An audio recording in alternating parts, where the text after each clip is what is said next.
नमस्कार, जोहार। तो भारत मित्र देख रहे हैं आप। मेरा नाम अभिषेक भारती और हम खबरों को दिखाते हैं उनकी तह तक। अभी मैं आ रहा था पिछले 2 दिन से, चूंकि रेल टेका वेका था, इस कारण से बहुत सारी चीजों पर चर्चा नहीं हो सकी।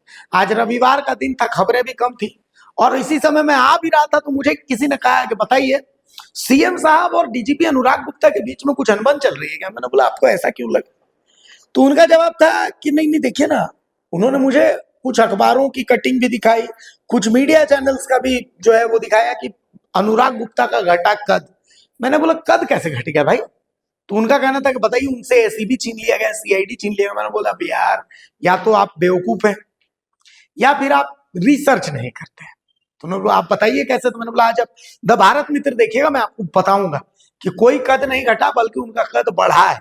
और जाहिर सी बात है, वो एक ऐसा आईपीएस अधिकारी है, ब्रेन है वो फिलहाल ब्यूरोक्रेसी का। मैं आपको बता देता हूँ, सरकार जो है, सरकार में अगर सबसे पावरफुल किसी अधिकारी की बात होती है तो वो अनुराग गुप्ता है। अभी अनुराग गुप्ता जो है, आप इसको ऐसे समझिए कि ये हो गए पुलिस। अब पुलिस के अलग अलग विंग्स होते हैं, वायरलेस, एसीबी, सीआईडी, बहुत सारा होता है, होमगार्ड, हाउसिंग। अब अनुराग गुप्ता जो थे, पहले क्या थे, इसको पहले आपको सिस्टम को समझना पड़ेगा। अनुराग गुप्ता डीजीपी जब बने वहां से, तो इसके कहानी शुरू होती है एमवी राव से। इस कहानी को आप तब समझिए जैसे एमवी राव, एमवी राव जो थे, एमवी राव, तो एमवी राव जो थे वो थे डीजी होमगार्ड। और डीजीपी का पद उस समय खाली हो गया। तो उस समय जो प्रोसेस था कि यूपीएससी को 3 नामों का पैनल भेजा जाता था वरिष्ठता के तर्ज पर, और यूपीएससी तय करता था कि ठीक है, फलाना नाम जो है वो आपके डीजीपी हो गए। लेकिन उस समय झारखंड सरकार ने 3 नामों का पैनल भेजा नहीं और झारखंड में डीजी रिटायर हो गए। तो होमगार्ड को, डीजी होमगार्ड थे उस समय, उनको डीजीपी बनाया गया, लेकिन साथ में प्रभारी, मतलब डीजीपी का उनको प्रभार दिया गया। और इस प्रभारी डीजीपी के तर्ज पर ही एमवी राव ने अपना कार्यकाल पूरा कर लिया। उसके बाद फिर यूपीएससी को पैनल भेजा गया। एमवी राव के बाद नीरज सिन्हा बने डीजीपी। लेकिन एमवी राव जब प्रभारी डीजीपी थे तो उस दौरान हेमंत सोरेन ने देखा कि भाई इनको तो मैंने डीजी बना दिया, लेकिन अचानक से ये बहुत सारी ऐसी चीजें करने लगे जो कि हेमंत सोरेन को पसंद नहीं, और हेमंत सोरेन कुछ ऐसा करने लगे जो डीजी को पसंद नहीं। दोनों के बीच दूरियां हो गई। तो ऐसी स्थिति में फिर हेमंत सोरेन ने एक चीज समझा, झारखंड का डीजीपी ऐसा आदमी होना चाहिए जो राज्य सरकार के साथ समन्वय के साथ काम करे। तो फिर नीरज सिन्हा के रिटायरमेंट के बाद अनुराग गुप्ता को हेमंत सोरेन ने प्रभारी डीजी बनाया। याद रखिएगा, ये प्रभारी डीजी है, ये डीजीपी नहीं है। डायरेक्टर जनरल पुलिस साथ में प्रभारी, इनको प्रभार मिला। ठीक। अब हुआ ये, हेमंत सोरेन जब ये समझा तो जैसे ही वो मुख्यमंत्री बने, उन्होंने कैबिनेट से नियम पास करवाया कि अब जो झारखंड का डीजीपी बनेगा उसको उस पर राज्य सरकार मुहर लगेगी। मतलब मुख्यमंत्री, जेपीएससी का कोई मनोनीत सदस्य, एक रिटायर्ड जस्टिस, इनका पैनल होगा, और साथ में कि यूपीएससी का भी कोई अधिकारी, यूपीएससी के पैनल का भी कोई रहेगा। ठीक है, यूपीएससी को इग्नोर नहीं, कैबिनेट से इन्होंने पास करवा दिया। और जैसे ही मुख्यमंत्री बने, अनुराग गुप्ता को डीजीपी बना दिया, यानी डायरेक्टर जनरल ऑफ पुलिस।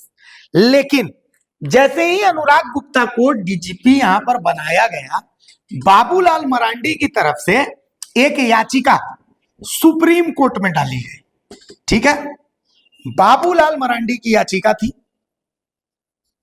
इसमें था कि अनुराग गुप्ता की जो नियुक्ति है वो गलत है। ठीक है, और एक तरफ तो याचिका डाली गई, दूसरी तरफ गृह मंत्रालय, होम मिनिस्ट्री की तरफ से होम मिनिस्ट्री के तरफ, चूंकि अनुराग गुप्ता की रिटायरमेंट जून में ही थी, लेकिन जिस वक्त राज्य सरकार ने नोटिफिकेशन किया तो उसी वक्त इनको 2026 तक डीजीपी बना दिया कि भाई इस 2026 इतना तारीख तक ये डीजीपी रहेंगे।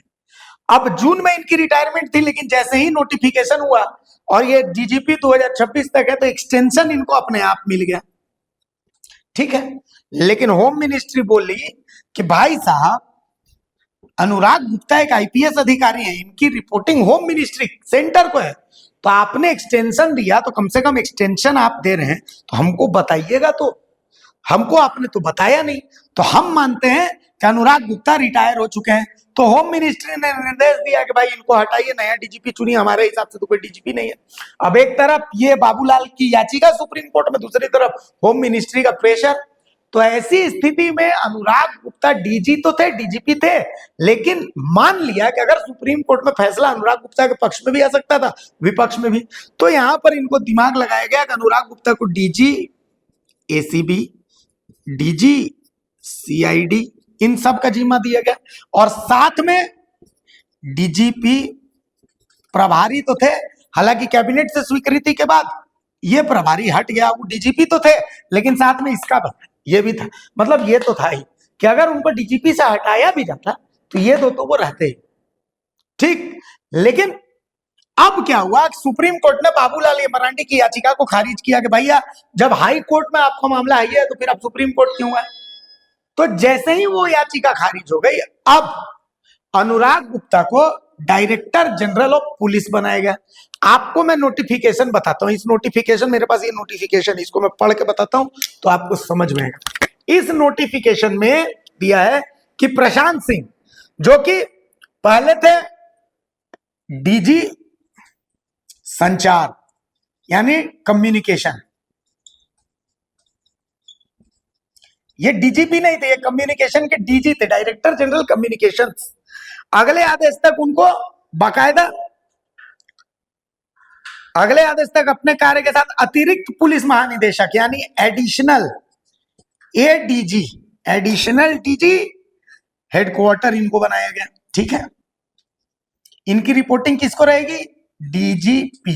डीजीपी एक ही है, director general of police Anurag Gupta, समझिए।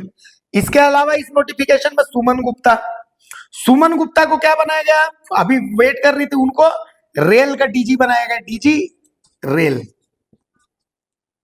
अपर पुलिस, एडीजी रेल। ठीक है, अपर पुलिस।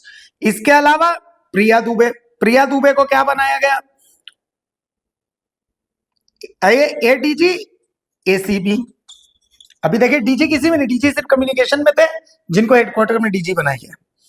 तो इसके चूंकि कैडर में प्रशांत सिंह जो है वो अनुराग गुप्ता के बराबर है, इसीलिए तो ऐसे में आप जितने भी हैं आप ये देख लीजिए, तो इन सब की जो रिपोर्टिंग है वो इन्हीं के पास आ गई। तो मतलब इनसे एसी लोग कहते हैं ना, कह रहे हैं ना कि भाई इनसे डीजी एसीपी का पद वापस ले लिया गया, डीजी सीआईडी का पद वापस ले लिया गया। अरे वापस नहीं लिया गया है, ये जैसे ही डायरेक्टर जनरल ऑफ पुलिस है बन गए तो पुलिस को ही एसीबी की भी रिपोर्टिंग है, पुलिस को ही सीआईडी की भी रिपोर्टिंग है, पुलिस को ही हाउसिंग की भी रिपोर्टिंग है, पुलिस को ही वायरलेस की भी रिपोर्टिंग है और पुलिस को ही होमगार्ड की भी रिपोर्टिंग है। सारी रिपोर्टिंग अनुराग गुप्ता के पास ही है, क्योंकि वो डायरेक्टर जनरल ऑफ पुलिस हो गए। समझे इस चीज को। तो अनुराग गुप्ता का ना कोई कद घटा है ना कुछ, वो बल्कि उनका कद बढ़ गया है। अब वो डायरेक्टर जनरल ऑफ पुलिस, वो पहले भी थे लेकिन साथ में वो डीजी, जो मैंने तकनीकी चीज बताई कि डीजी एसीआईडी और डीजी एसीबी थे, और अब वो डायरेक्टर जनरल ऑफ पुलिस है। सबकी रिपोर्टिंग उन्हीं को है, बाकी में सब में एडीजी है, एडिशनल है, अपर है, जो भी है, लेकिन एडीजी है।